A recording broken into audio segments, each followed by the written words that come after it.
Hello, everyone. Welcome to another episode of Style to Impact Live. If you're watching live, thank you very much for being here. If you're watching the replay, thank you very much for coming back and listening to today's conversation. Before I dive into today's topic, I would like to take a moment to pause, to reflect, to see how you're doing, see how you're feeling. I hope that your week is going well. And of course, what do you need to intentionally show up for yourself today? If you're new to the space, I'm Salida Roberts, founder of Style to Impact, and I truly believe that representation is not just you being in the room or having a seat at the table, but of course, it's also how you show up in those spaces and places that you're in. I am super excited I just wrapped up a conversation, a 5-part series on style stories. I had a couple of amazing guests joining me on those episodes. If you haven't had a chance to watch those conversations, I invite you to watch the replay over on my YouTube channel, Style to Impact Live with Salita. From those conversations, style stories for me, part of the conversation that I was having with my guests is some of the narrative that we hold when it comes to our appearance and how we show up in a professional space and in our lives as women of color. What are some of the beliefs that we have surrounding our appearance? What are some of the things that we were told when it comes to our appearance and how we should navigate the spaces that we're in? And one word kept coming up for me, and that word is code switching. And code switching was not something, it wasn't something that I heard of before a couple of years ago. Until I start doing the work that I'm doing, which is to work with, women of color and really embracing more of who they are and building a wardrobe that truly represents who they are, to show up in the spaces that they're in, and knowing that they're bringing their full and authentic self in those spaces and having a style to reflect that. And so I keep hearing this term code switching. It's like, no, we have to adjust our appearance. I'm afraid to show up as myself because of how I may be perceived, and that perception may affect my career growth, my building my business. And so code switching, it's like, yeah, it was there. And so I start thinking about, let's have a conversation on it and share my perspective on code switching and the cost of it, and how we can navigate, not navigate in a sense, but defy code switching to show up as our authentic self when it comes to our appearance and what we wear as women of color. And so for those of you who might have never heard the term code switching before, and you're like, what does that mean?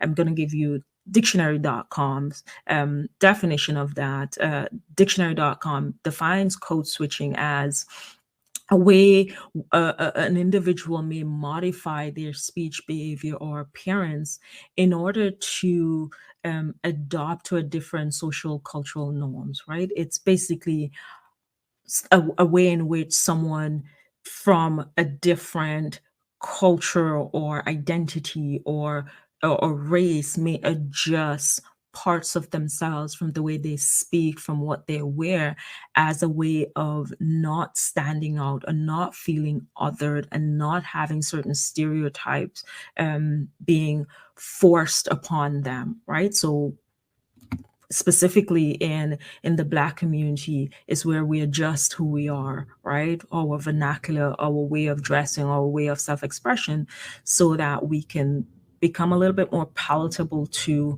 the environments that we're going into, because we don't want to be judged in a negative way, because that's how society perceives. It's like, oh, don't bring all your Blackness, or don't bring all your cultural identity into this space, because we accept and we want you to show up the way that we want you to show up in order to be successful. And so I started to reflect on, how have I, now that I'm hearing the term code switching a lot more, and, I started reflecting on have I code switched in the past, in my career, in my life? Am I code switching right now? Are there ways in which that I may be shrinking or changing who I am to fit into this narrative of what professional is, or to be perceived as more credible in the spaces that I'm in? And I'm going to be honest with you, just simply like doing these live conversations. The first time I thought about, you know, the way that I'm going to present myself and the way that I'm going to dress to show up for this conversation. I was looking at it from the lens of everyone that I would have seen doing LinkedIn lives and having these live conversation. Like they had this upright posture, they stare directly into the camera, and, they dressed in a modest way. The professional way, and so I started to think about, maybe that's how I needed to dress, that's how I needed to show up to be perceived as professional, to talk about this topic of personal style and how you can use that to as a way of self-expression, and as a way of leveraging it to be seen as credible, to have a bigger impact in your career, right? I thought that I needed to dress in a way that reflected what I wanted or what I expected others to see. As like, oh, you're a personal stylist, you have to dress this way. And so, I'm still uncomfortable just being in this box like this, but I've come to the realization that I'm going to show up the way that I want to show up for me. And as a result, that's how I'm going to attract my audience. That's how I've been able to build this community here on LinkedIn. It's because I decided that, yes, all the gurus, everyone will tell you to show up in video, you have to show up a certain way. But I decided parts of my personality need to come out in that. Like, I use my hands a lot, that's just the way that I speak. But I haven't subtracted or taken away that. I'm just minimizing and making sure that my hand gestures are not distracting from the message that I'm trying to relay to you. And so a couple of other ways that when I think back of how I might have been code switching or adjusting who I am, I think back to occasions where I would have avoided ordering chicken, or I would avoided where eating watermelon in public, because I didn't want anyone to have that stereotype where they're like, oh yeah, you know, because you're a Black person, you order chicken, or only Black people eat watermelon. Like, that's not true. Watermelon is an actual good fruit. And I love the Chick-fil-A Cobb salad with chicken. Like, that's great. And so I had to think about those ways that I've been maybe internally thinking that I shouldn't do, like I shouldn't order the chicken, or I shouldn't eat the watermelon. Or another thing that I did was to, I didn't want to bring attention to my identity and race, right? So I started changing who I am. I think back to when I moved to Antigua and Barbuda in my late teens, and I heard the narrative surrounding people from my country of birth, which is the Republic of Guyana, which is the only English-speaking country in South America, right? I'm absolutely proud of that, absolutely proud of my cultural identity and where I'm from. But hearing the conversations, hearing how we were stereotyped, like, oh, if you want to know if someone is a Guyanese, look at how much gold they're wearing, gold jewelry that they're wearing. And so there was a point in my life that I stopped wearing gold jewelry because I did not want to be stereotyped that way. But and it wasn't a case that I wasn't proud of where I was from. I was absolutely proud of where I was from, but I didn't want to have to deal with that. It's like, you know what? I just don't want to deal with having to defend my country, having to defend my people, having to defend who I am. So I'm just not going to wear it. And so I stopped doing that. And so, while those may be small adjustments that I made, or small ways that I thought about not showing up as my full self, I know for other marginalized groups, code switching has been ingrained in them as a way of survival, as a way of safety, as a way of being seen as an equal, right? And it's growing into this way of your culture, living in a culture that says that, for example, that your Black cultural background is not professional, right? That society's depiction of beauty looks one way, blonde eye, blue, blonde hair, blue eyes, and that to be successful, that you have to conform to this idea of what professional looks like, of what it means to show up professionally, of what it means to speak in a professional manner. Like, don't bring your dialect or your vernacular into the workplace. Speak the Queen's English that we were told growing up. It's like, no, speak the Queen's English, don't speak broken English. And so, yeah, that's part of the when we think about code switching, and why in some spaces, and some groups feel like we have to code switch, that we have to alter or adjust or assimilate who we are, right? But I, personally speaking, just the fact, when I think about the little ways, the small ways that I might have code switched, or I might have been altering or changing my appearance to fit into this narrative, it's emotional, right? The cost of code switching takes a toll on our emotional well-being, on our mental well-being. It's exhausting, right? It's absolutely exhausting. It also feeds into imposter syndrome, right? We start thinking that who I am as myself, based on my race, based on my identity, based on my beliefs, that there are parts of society that's saying me being exactly who I am is not enough, that I'm not worthy to get that promotion, that I'm not worthy of getting that business contract, being exactly who I am and showing up into those spaces exactly who I am, right? And so we code switch as a way to avoid those stigmas, as a way of avoiding those stereotypes, because it takes a lot to have to defend your race. It takes a lot to have to defend who you are. It takes a lot. And when you're thinking about building your business and advancing in your career, you're like, oh, you're going to do whatever is necessary to be successful, right? And for me, it's at what cost? At what cost are we willing to give up who we are to be successful? And for me, when I think about the ways, thinking back and reflecting on the ways that I might have code switch, I know my experience is deeply rooted in my immigrant identity. I always make this joke that I've been an immigrant all my life. It's something that I embrace, it's something that I've accepted, and it's something that I'm absolutely proud of, because I think my immigrant experience, because I've lived in different countries, I've lived in amongst different people and cultural background and identity and belief, it has allowed me to be a lot more self-aware and a lot more open and accepting to people that may not look like me or believe in the things that I believe in. And so for me, that's a journey that I've been on. And I know for a lot of you, code switching, as I said, as a form of safety, came out of, the injustices and the racial biases that many of you may be facing, or may have faced, your family may have faced in the past, and you've adopted it as a way of protecting yourself and a way of navigating the spaces that you're in.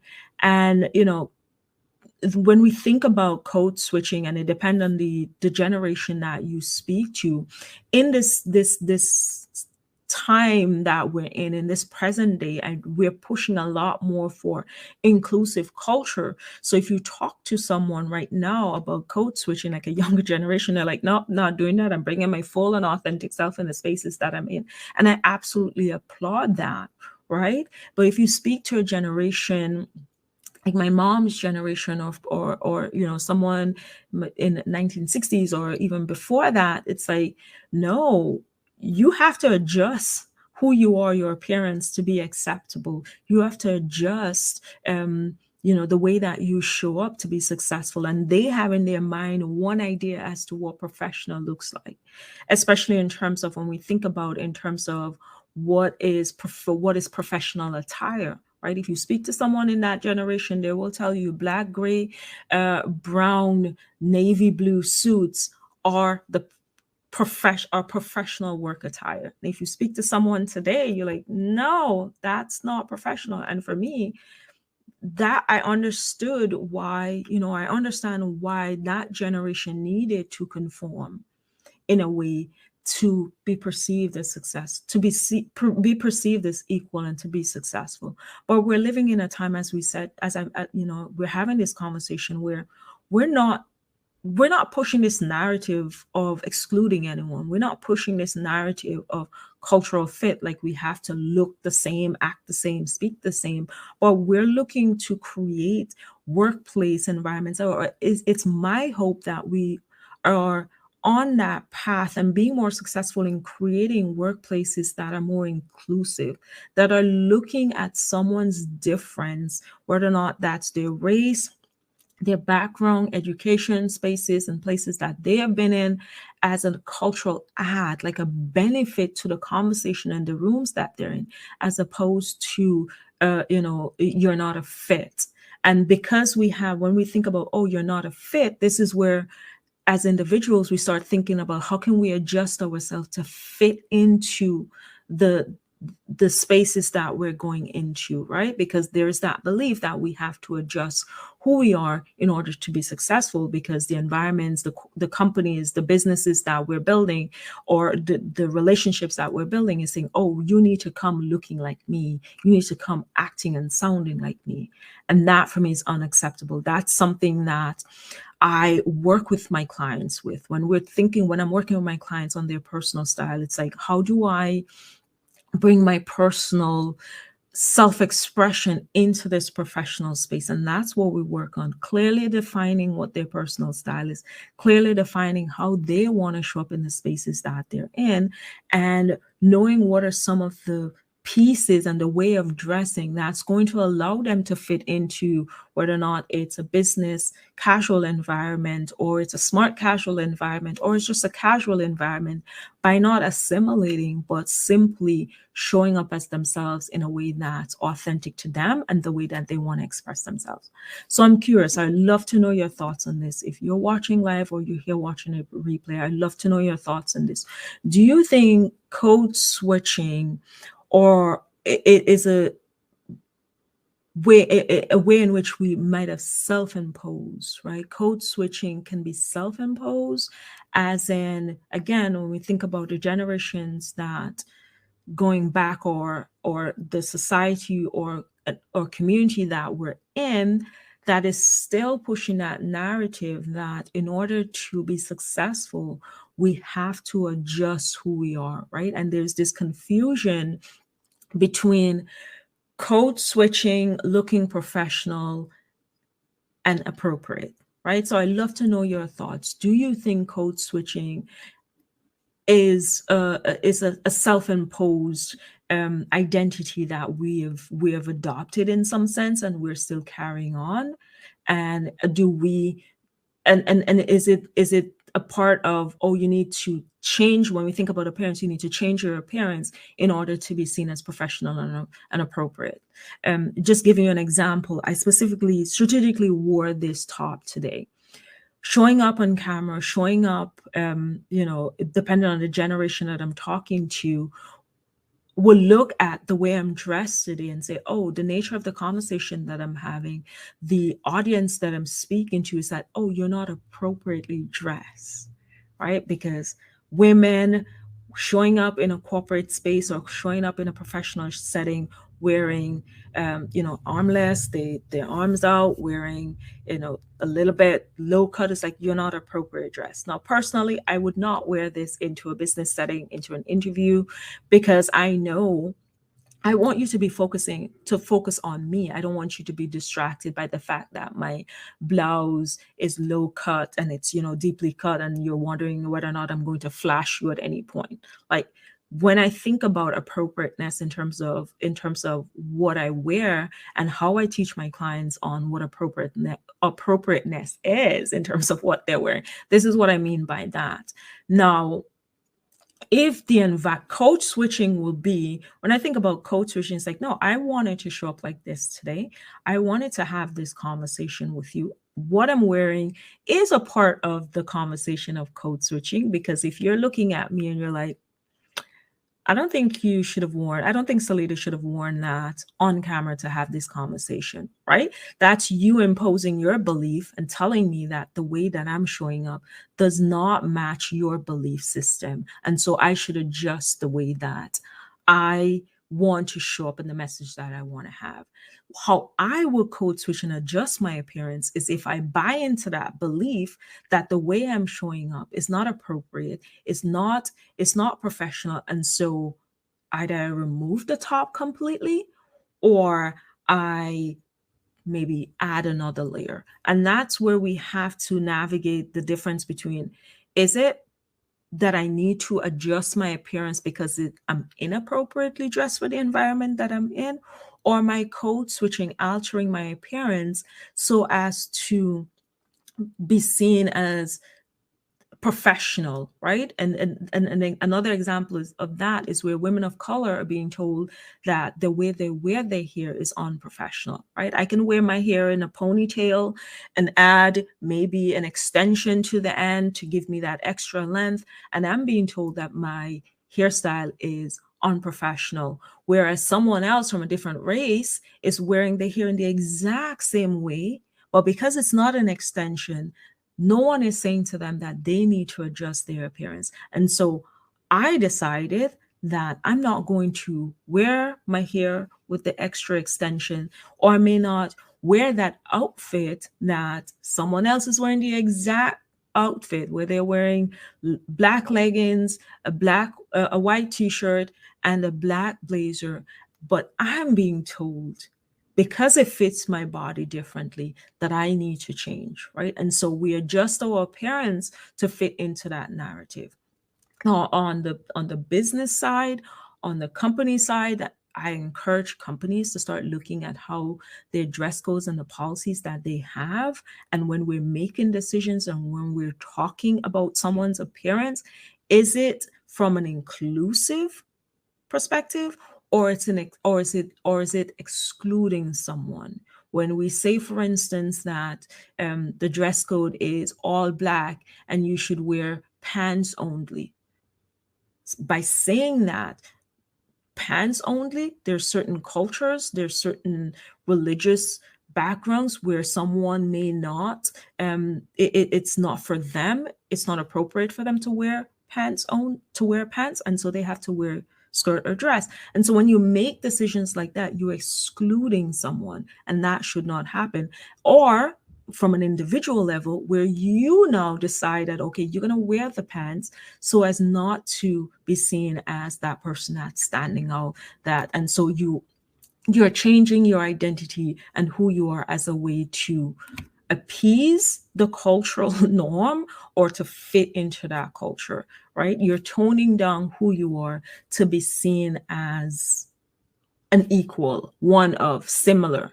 And if, going back to early in this conversation, when we start shedding and shrinking and changing who we are to fit into that narrative, the energy that it takes to think about, who do I want to be? How do I need to show up in this space? It's not coming from, this is who I am. How do I want to dress? What's my message? And what is the dress code? But you're thinking, who do I need to be for this space?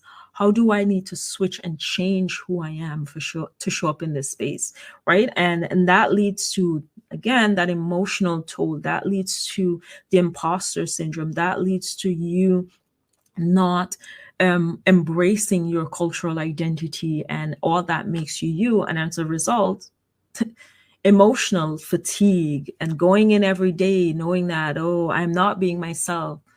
It takes a lot. And so part of this conversation that I want to talk about, and specifically focusing on appearance and how we can refuse to code switch when it comes to appearance. Remember, there's a difference between code switching, adjusting your appearance to fit in and what you wear, and dressing appropriately for the environment. There's an absolute difference.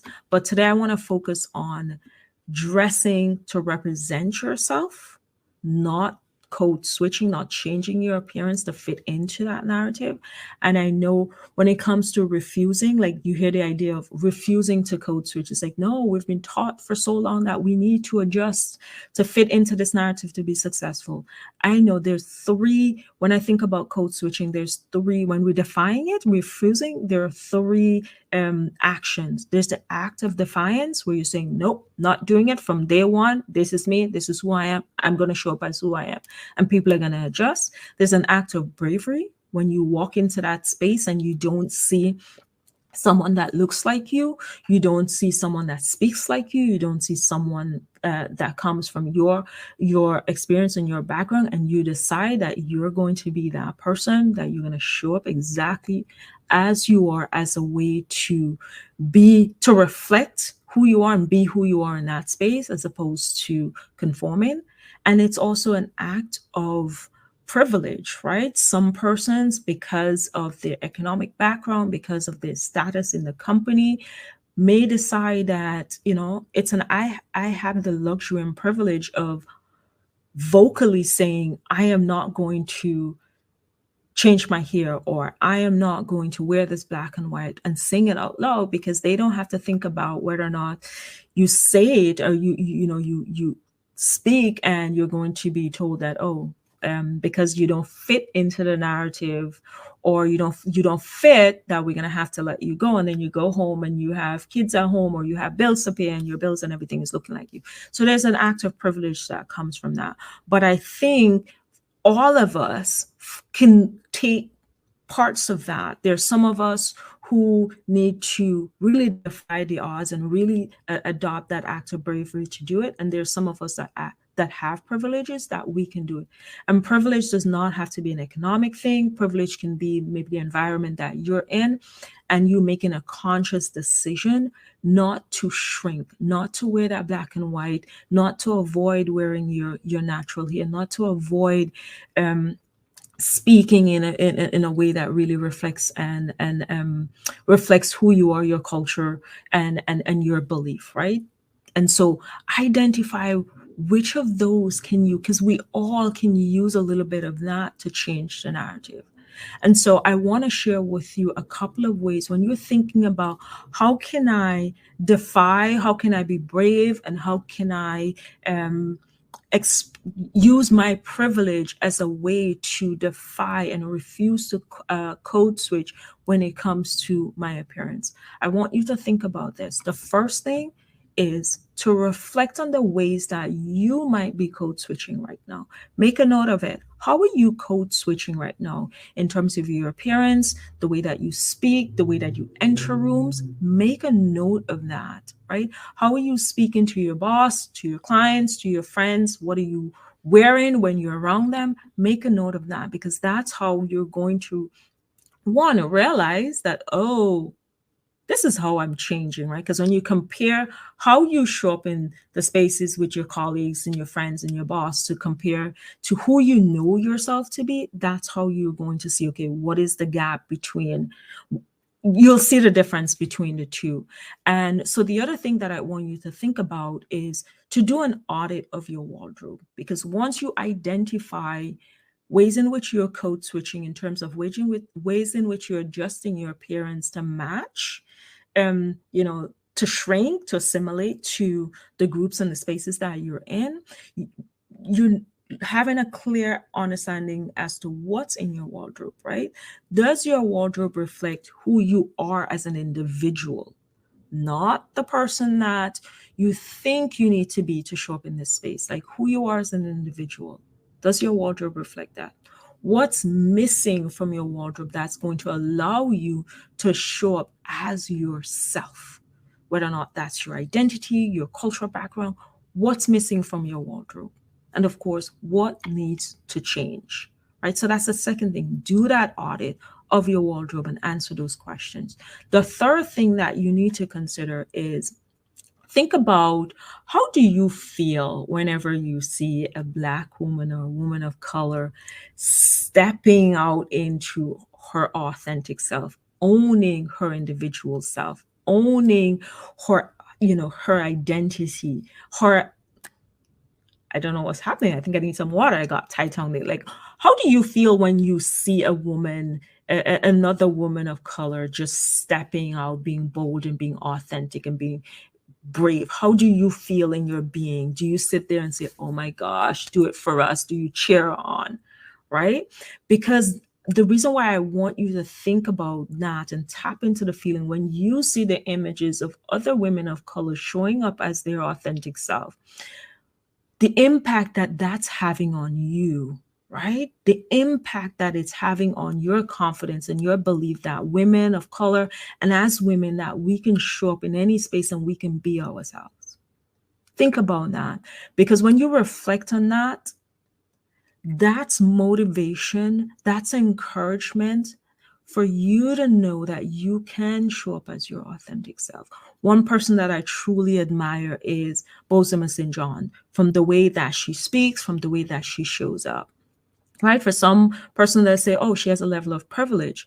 But I look at what are some of like things that I can pull from the way that she's showing up that I can embrace and reflect on myself that maybe I need to show up in this way. And one of the things is being able to have these hard conversations is a way that I don't code switch, that I've embraced who I am, that I've embraced my immigrant identity because I see someone who is an immigrant herself, how she have navigated this space and being brave and being authentic to herself. And so I do that for myself, right? So having those examples of other women and women of color who are refusing to code switch and showing up in their authentic self is another way for you to tap into your authentic self. And of course, the more that we can do that, the more that we can change the narrative, right? Because it's one thing to look like you belong.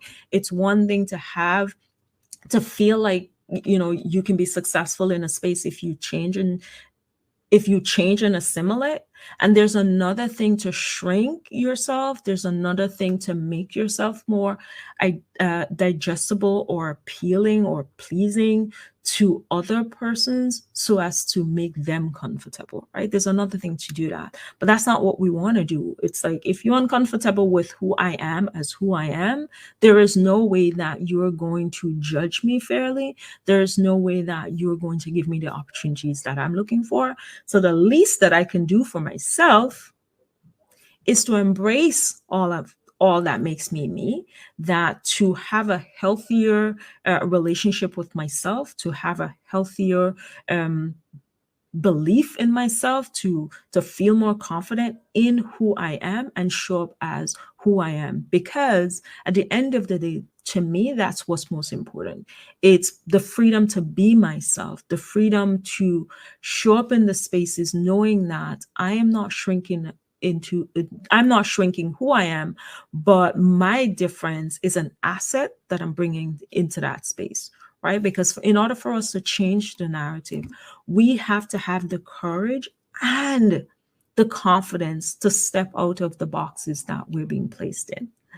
So thank you very much for joining me. If we haven't connected as yet, hit that follow button here on LinkedIn. Send me a DM. Let me know what you thought about today's conversation. And of course, if there's any part of the conversation today that you really identify with or really struck a chord with you, let me know as well. Until next time, remember that representation is not just you being in the room or having a seat at the table, but it's also how you show up. Thank you for joining. Have a wonderful day. Take care. Bye.